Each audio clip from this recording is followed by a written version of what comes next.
SelfOS. Awareness is power.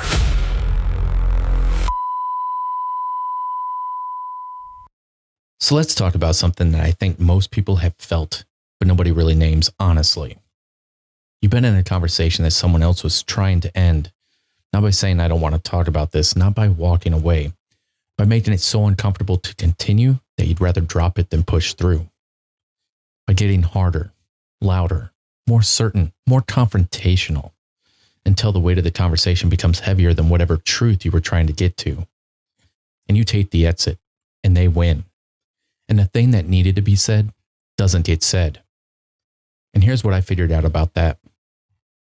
And I want to say this carefully because I think it's one of the most important things this show has ever touched. The confrontation isn't the problem. The confrontation is a strategy. The person who makes it hardest to have the conversation, the one who gets louder, who pushes back hardest, who makes you feel the tightness in your body and the scramble in your mind, they learned a long time ago that if they make it uncomfortable enough, people leave them alone. The aggressor, or the aggression rather, is the armor. The confrontation is the closed system defending itself. And it works on most people because most people feel that tightness and follow it right out of the room. And I've had to learn slowly, imperfectly, more times than I'd like to admit, to stay in the tightness, not fix it, not fight it, not make the conversation softer so the feeling goes away. Just stay in it. Hold the truth steady while everything around it is trying to make the truth disappear. Because here's what happens when you stay. When you don't take the exit. When you hold the truth steady while someone is pushing back with everything they have. Sometimes the window opens. Not because you forced it, because you didn't leave. And the closed system realized the strategy wasn't working. And something shifted just slightly, just enough. And sometimes it doesn't open. Sometimes you stay in the room and hold the truth and nothing changes and the person leaves still certain they were right. And that's hard. And you have to be comfortable with that too. That's what this episode is. Getting comfortable with the uncomfortable. Not as a technique, as a practice. As the specific skill of staying in the room when everything in you is saying, find the door. Before anything else,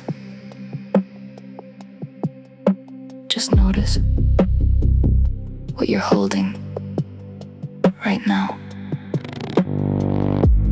Not the conversation you had, the one you didn't finish. The thing you almost said, the room you almost stayed in. That's not failure, that's the practice. Not started yet. And if you want something that helps you stay when the discomfort gets loud, there's a guide in reflection designed by SelfOS. It's called Pause Before You React. It walks you through the moment right before the exit and what's possible if you don't take it. Use it the next time the room gets hard.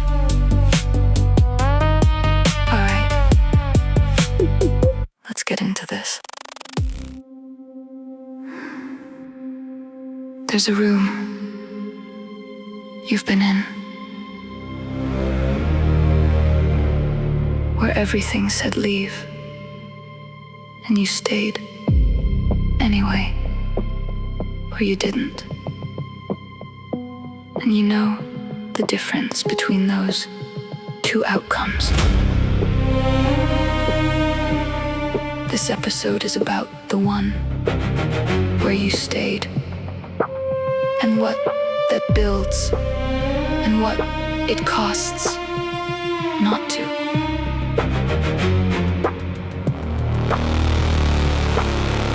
SelfOS, Episode 16, The Room That Couldn't Be Emptied. So let's talk about what's actually happening when someone makes a conversation confrontational. Because I think most people read that wrong, including me for a long time. When someone gets loud, gets harder, makes the conversation as uncomfortable as possible, the natural read is This person is confident. This person is certain. This person knows they're right and they're defending it. That's not what's actually happening. What's actually happening is the pattern is scared. Because if someone was genuinely secure in their position, if they actually had the facts on their side, they wouldn't need the room to be uncomfortable. They'd just show you the evidence. They'd stay calm. They'd let the facts do the work. The confrontation is what happens when there are no facts. When the closed system has run out of actual ground to stand on and needs to make the conversation too uncomfortable to continue. Because if the conversation continues, if you stay in the room, the thing they've been avoiding looking at might actually have to be looked at. The aggression is the last line of defense. And most people, when they feel that aggression land, when they feel the tightness in their limbs and the scramble in their mind, they take the exit. Not because they're weak, because the signal is convincing, because the body is saying this is too dangerous, find the door, make it stop. And the exit is always right there. Soften the message, defer the conversation, agree with enough of what they're saying to reduce the tension. Let it go for today. And the pattern wins again, like it always has, because that's what it was built to do. Here's what I figured out about staying in it. And I want to be honest, this took me a long time and I'm still working on it. There are still moments where the tightness gets loud enough that I feel the pull toward the exit. But here's what changed. I stopped trying to make the discomfort stop. I stopped trying to normalize the conversation. I stopped trying to reduce the temperature so that what I needed to say could land in a more comfortable room. Because here's the thing about a room that someone else made uncomfortable. It's not your room to fix. The discomfort is their strategy. And if you try to fix it, if you try to bring it back to a normal conversation before the truth has been said, you've just handed them the win. You've confirmed that the strategy works. And the next time there's a conversation they don't want to have, the confrontation will come faster and louder because it worked last time. So I let them go. I let the confrontation run. I stay in the tightness. I let the room be as uncomfortable as they're making it. And I wait. Because confrontation, real confrontation, the kind used as a defense mechanism, it runs out of fuel. It can't sustain itself forever. It needs you to react to keep going. And if you don't give it any of those things, if you just stay calm and present in the middle of the noise, eventually it runs dry. And then I put the fact in the room, not as an attack, not as an I gotcha moment, just the thing that's true. The thing that the closed system can't generate a response to, the evidential fact, the specific, undeniable, documented reality of the situation. Said calmly, after the noise, into the quiet that the noise left behind. And here's what happens when you do that. And I find this genuinely fascinating every time. The person who was loud, the one who made the conversation as uncomfortable as possible to avoid the truth, they lose their grounding. Just the certainty goes. The closed system realizes the strategy didn't work. The pattern ran out of road. And sometimes, not always, not every time, but sometimes the window cracks. Not because you forced it, because you stayed, because you held the truth steady while everything around it was trying to make the truth disappear. And here's the part that connects to everything I've been talking about this entire time. Because the confrontational person in that room, the one using aggression to avoid accountability, they're running a pattern. The same kind of pattern we talked about since episode 10. Conditioned, built to protect the closed system, running the same program in every room that threatens to open the window. They didn't choose that pattern any more than you choose yours. They learned it. The same way I learned anger, the same way the real learned to run after the snap, the same way lazy learned to tell itself it was a character flaw instead of a specific fear. The confrontation is their first language, running the only program it knows, trying to survive the room by making the room impossible to be in. And you, staying calm, staying in the tightness, putting the fact in the room after the noise, you're not fighting the pattern. You're giving it something it's never encountered before. And sometimes, That's enough to open a window in a system that's been sealed for a very long time.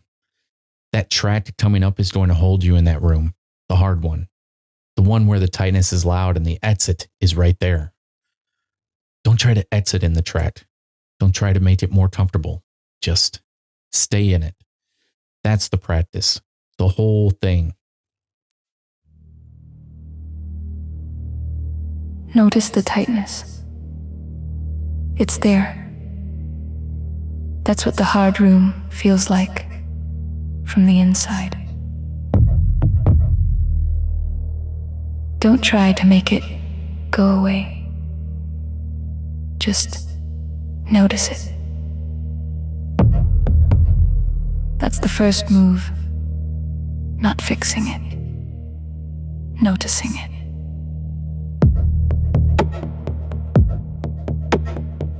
The mind wants to race right now, to find the right words, to normalize the room, to solve the discomfort while the discomfort is still happening. Notice that too, the scramble, and bring it back to one thing, just one.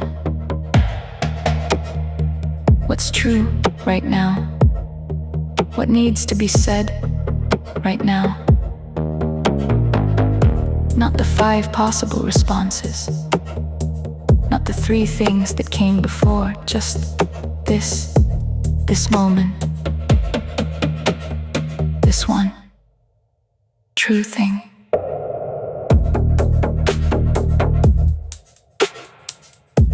The noise is running. Let it run. Don't react, don't soften. Don't try to empty the room before the truth has been said. The confrontation needs your reaction to keep going. If you don't give it that, if you stay present in the middle of the noise, eventually it runs dry. Stay. The exit is right there. Don't take it. Feel that. The quiet, the noise left behind. That's where the fact goes. Not into the noise. Into the quiet after it. Said calmly, said clearly. The one true thing. You stayed.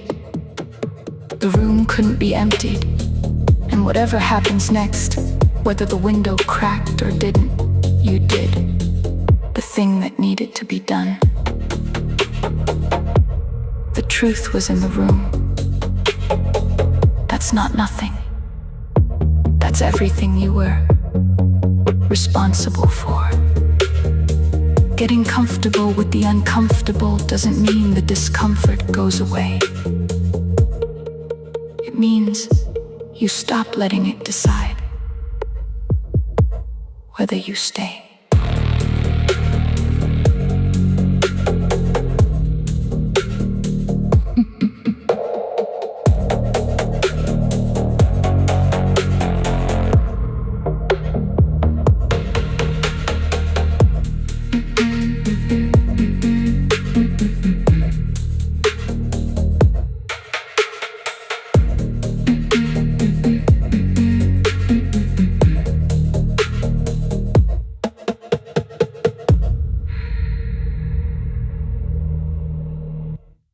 Okay, take a breath. Whatever came up in that track, whatever hard room you found yourself in, just let it be there. Don't judge it. Don't turn it into a task. Just let it be there. Because I want to talk about the part nobody prepares you for. The part that comes after you do everything right. After you stayed in the room. After you held the truth steady. After you let the confrontation run dry and put the fat in after the noise. After you did the whole thing exactly the way it needed to be done. And nothing changed. The person left still certain they were right, still certain the circumstances were to blame, still certain that everyone else was the problem and they were the victim of it. And you're standing there with all of that still in the room. And the question isn't, what do I do next time? The question is, what do I do right now? with this, with the weight of a conversation that went exactly right and still went nowhere. So here's what I had to learn. And I want to be honest, this is still a practice for me. This isn't the other side of something. This is something I work on every time. The first thing is what happens in the room while the confrontation is running. Because here's what I noticed. When the room gets loud, when someone is using everything they have to make the conversation impossible, the mind starts racing, trying to figure out how to normalize it, trying to find the right words to bring the temperature down, trying to solve the discomfort while the discomfort is still happening. And that scramble, that specific scramble of trying to fix the room while you're still in it, that's what makes it harder. Because now you're managing two things simultaneously. The truth you're trying to deliver and the discomfort you're trying to reduce. And neither one gets your full attention. What I found that actually works is simpler than anything I expected. You bring it back to one thing, not the outcome, not the response, not how this is going to land or what they're going to say next. Just this moment, this sentence, this one true thing that needs to be said right now. That's it. That's the whole focus. Because here's what I've noticed about the mind when it races. It's trying to solve everything at once. The present moment and the 5 possible futures and the 3 things they said earlier and the right way to phrase the next thing. And when you're trying to solve everything at once, you solve nothing. You get flustered. You lose the thread. And the confrontational person, the one who made the room loud on purpose, they feel that. And the strategy worked. But when you bring it back to one thing, this moment, this sentence, this one true thing, something steadies. Not dramatically, not in a way anyone else in the room would notice, just internally. The racing slows. The tightness, it's still there. The discomfort, that too is still there. But you're not trying to escape it anymore. You're just in it, present, focused on the one thing that matters right now. And that presence, that specific quality of being completely in the current moment instead of everywhere the mind wants to take you, is the most disarming thing you can bring into a difficult conversation. Because the confrontational person is counting on you being somewhere else, counting on the scramble, counting on the exit. And when you're just there, calm, focused, present, holding the one true thing, the strategy stops working. And they feel that too. And now, the second thing. And this one is harder for me personally. What do you do with the conversation that didn't land? Because here's what I used to do. I'd carry it, the whole thing, out of the room, into the car, home, into the evening, running it back. Could I have said it differently? Did I phrase it wrong? Was there a better moment? Was there a different approach? The real running on a conversation I'd already had that was already over, that I couldn't go back into. And what I've had to learn slowly, with a lot of real still running sometimes, is that the conversation and the outcome are 2 separate things. And me, I'm only responsible for one of them. I'm responsible for staying in the room, for holding the truth steady, for letting the confrontation run dry and putting the fact in after the noise, for doing the thing that needed to be done the way it needed to be done. I'm not responsible for what the other person does with it. Whether they hear it, whether they acknowledge it, whether they take it in or deflect it or leave the room still certain they were right, that's not mine. That was never mine. And carrying it like it's mine, running the reel on an outcome I was never going to control, that's just the closed system generating a signal that has nowhere useful to go. So what do I actually do with the conversation that didn't land? I did what I had to do. Whether they acknowledge it is totally on them. You can't force every outcome. And I let it go. Not because it doesn't matter, because it does matter. But because the carrying of it doesn't change it. The real doesn't open the window in someone else's closed system. Only the conversation had a chance of doing that. And the conversation happened. and I stayed in it, and I said the true thing. And what they do with the true thing, that's theirs. That's the only version of this that doesn't cost you something you can't afford. Staying in the room, doing the thing, releasing the outcome completely, not halfway, not while secretly hoping the real will solve something the conversation couldn't. Completely. And here's why that matters beyond the difficult conversation. Because the skill of releasing the outcome, of doing the right thing and then letting go of what comes back, that's the same skill as everything else we've talked about this whole time. The frontier. You stay in the discomfort of the new direction and release the need for it to feel right yet. The drain. You stay in the honest conversation and release the need for the person to immediately validate it. The work. You catch the pattern and release the expectation that catching it means it won't run again. Release is the practice, not detachment, not carrying. Release. Doing the thing fully and then letting the outcome be whatever it's going to be. And getting comfortable with the uncomfortable. What that means is getting comfortable with that release, with the conversation that didn't land, with the person who left still certain they were right, with the room that was loud and hard and cost you something real and produced nothing you can point to. Because here's what I know, and this took me a long time to actually believe. The conversation happened. The truth was said. Something got into the room that wasn't there before. Whether the one person lets it in, whether it finds the crack in their closed system or bounces off the mirror, that's not the measure of whether it was worth saying. The measure is whether you stayed, whether you held the truth steady, whether you did what needed to be done. So here's what I want to leave you with. Getting comfortable with the uncomfortable is not a destination. It's not a place you arrive at where the hard conversations stop being hard. The tightness doesn't go away. The scramble doesn't stop. The exit is always right there. What changes is what you do with all of that. You feel the tightness and you stay. You hear the scramble and you bring it back to one thing. You see the exit and you don't take it. You do the thing that needs to be done and then you release what comes back. Not comfortable as in it stops feeling hard. Comfortable as in it stops making you leave.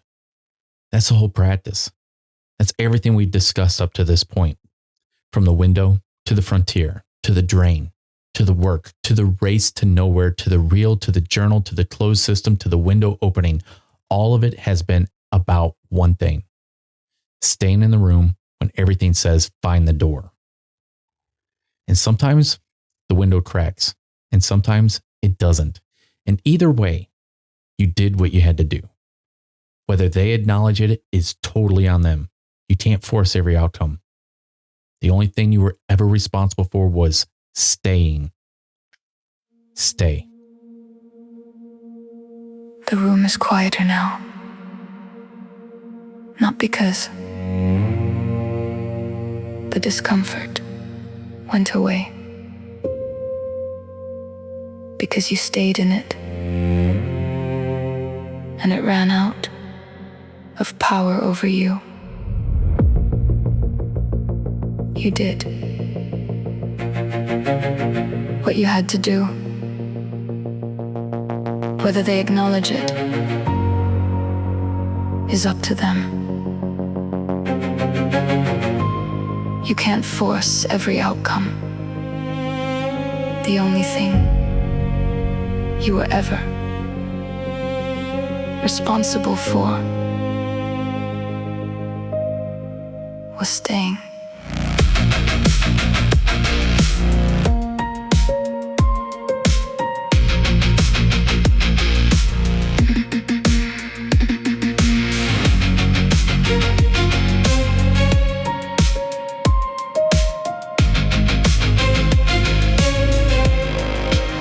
Getting comfortable with the uncomfortable, not the absence of the tightness, The decision to stay in it anyway. SelfOS. Episode 16. This was a production of SelfOS. Awareness is power.